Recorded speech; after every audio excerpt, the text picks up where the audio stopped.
Considering initial concerns about China vaccines and pending regulatory approval, what does this initial batch from Sinovac and Sinopharm imply about the country's vaccine program? We have with us on the phone former COVID-19 National Task Force Advisor Dr. Tony Leachon to give us his insights. Dr. Leachon, welcome. Good evening, Robbie. Good evening, Gretchen. Good evening, everyone. Okay, so let's get this clear. They're saying it will arrive, wala pang EUA, but they're saying, what's the big deal? We'll just store it until magkaroon ng EUA. Kung hindi magkaroon ng EUA, we'll just send it back. Is there anything else to qualify and to be concerned about there?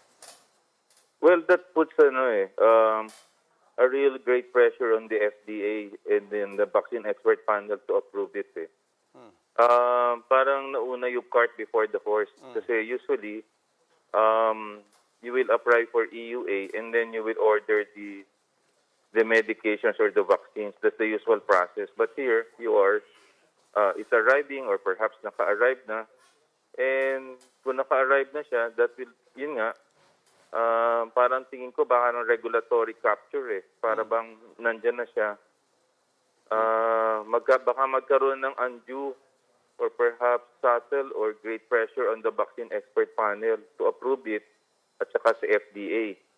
And that can create really some problems. Kasi usually, yung HTA, yung Health Technology Assessment, bago bumili ang Department of Health at mag-procure, kailangan meron munang pagpapaalam doon kasi sila nag-review ng efficacy and safety data ng mga epidemiologists. Bago, yan ang batas bago umorder ng malaking chunk or volume ng produkto na gagamitin sa market. So, and then, papasa sa vaccine expert panel yon, then napapa-approvean sa FDA. This is the process na ginawa for Pfizer and Astra. Okay.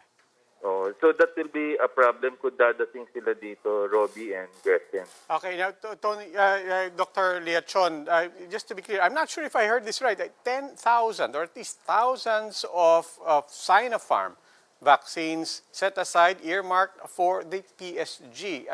Did we hear that right? And why thousands for the PSG? I really don't know the reason why they will allocate 10,000 for the PSG. And then the next question, why the PSG when you have a priority list? The priority list would be the frontliners, and we know that the healthcare workers, not only for the Philippines but for the rest of the world, yung inuuna natin. So that's another issue that has to be explained by the palace. Okay, and then Dr. Leachon, only because we don't have a lot of time, but you did talk with us before about compassionate use.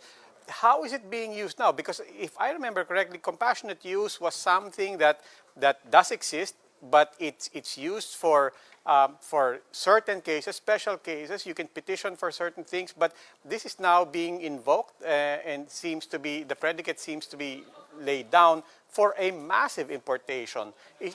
Has this been done before, and is that a valid mechanism? Well, on paper, it will be the first time na may huge volume ka of products na gagamitin for compassionate use.